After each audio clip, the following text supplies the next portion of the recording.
The eighth meditation, value what you do. Often students' words move me. I am in awe of the articulation of something that matters.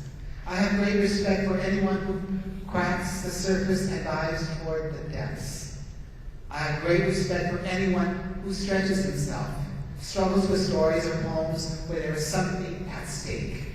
When I find a student who has gone beyond the easy way out, who has tried to do something difficult, who is ambitious to express the chaotic stirrings of the confusions of the human heart in pain, when I see this happening in the work of one of my students, I state my respect. Doesn't my awe in the face of their work matter more than the grade that I assign them? I once gave a student a B on an essay he had written. The grade was based mostly on the fact that his essay was 2 weeks late. By the agreed upon rules, he should have been given a C, a letter grade off for every week late, a rule that could hardly be considered punitive. I took great pains to explain this to the student in my comments. The student complained about his grade.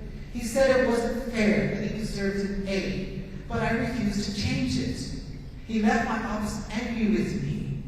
This is what bothered me most about our encounter. In my comments, I had told him how moving I had found his peace. I told him he had grace, facility with language, and that he had heart. This was no small compliment, and I meant every word. But my remarks did not matter. Only the fact that the B mattered. I always tell my students that I can measure their performance in my class according to the criteria I have set out. I can assign them a grade, but I am quick to inform them emphatically that I cannot measure what they've learned any more than I can measure the value of their stories, of their poems, of their work. Value what you do, I tell them. My struggles with language and writing have taught me that I must value what I do. At this point in my life, writing may not be particularly difficult for me, but it is always a great weight, and it always exacts a price. Writing is a great love, a great passion, a great addiction. Writing brings its own emotional costs, and certainly it brings its own private victories. The struggles involved in the act of writing belong to no one but the writer. But the business of publishing and the politics of the writing world is another matter altogether. I once had a young woman, she was no more than 20, tell me to go back to Mexico after one of my readings.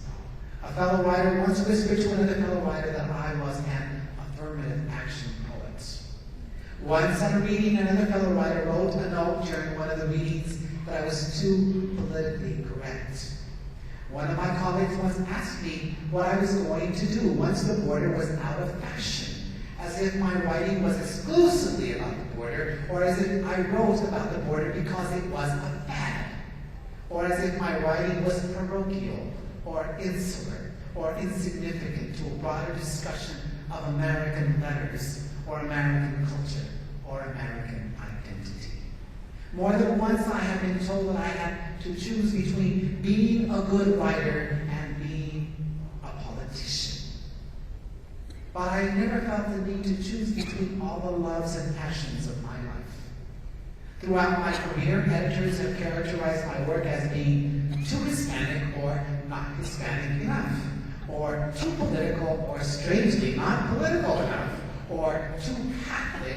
This was particularly offensive, as if I were Jewish or Protestant. Would he have said I was too Jewish, too Protestant? Hey, and what about my writing? My work has been accused of being too far off the margins of American society, or too mainstream, or too lyrical for the subject matter, or too raw and unpolished, or not experimental enough, or too traditional, or too intellectual, or too emotional, or too literary. Imagine an editor requirement that your work is too literary. I have been told that my writing was too harsh, too male, too violent. I've also been told my writing was too sentimental, too operatic, or that my work was overly planned, or that it was too spontaneous, too angry, not angry enough, too male, too much of a woman's writer. I have learned to hate the word too.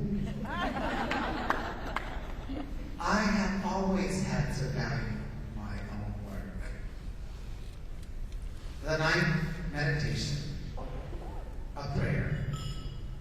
I was born to a poor family.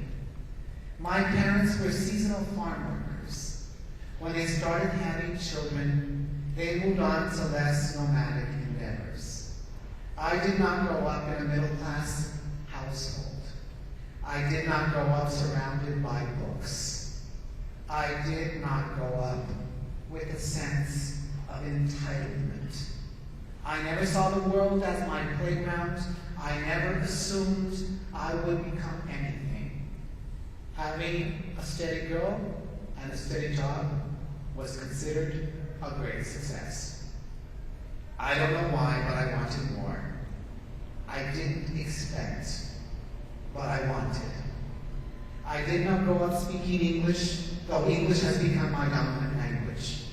I have struggled with words and language all my life.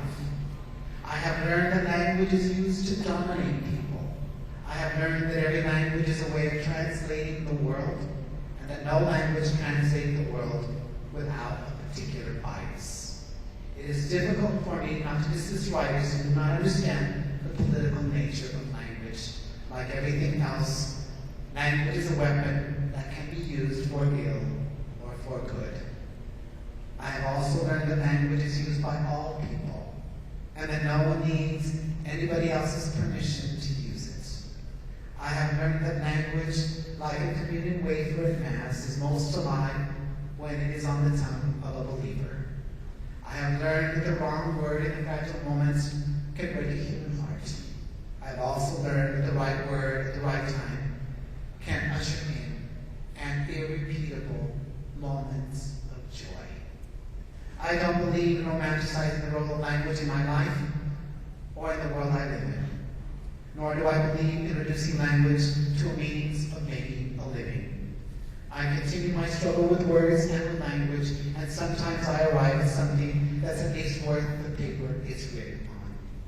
To say that I love what I do is no small thing. Every time I sit down to write, I say a prayer. I am grateful for this writer's life that is mine. When I say that writing has saved my life, only I know what that means. This is a book. I am holding it in my hands. I can never tell you what this cost me. But for all of there is often great pain behind the words I write. I welcome the pain. But for all of that, there is also an unspeakable joy. I am the luckiest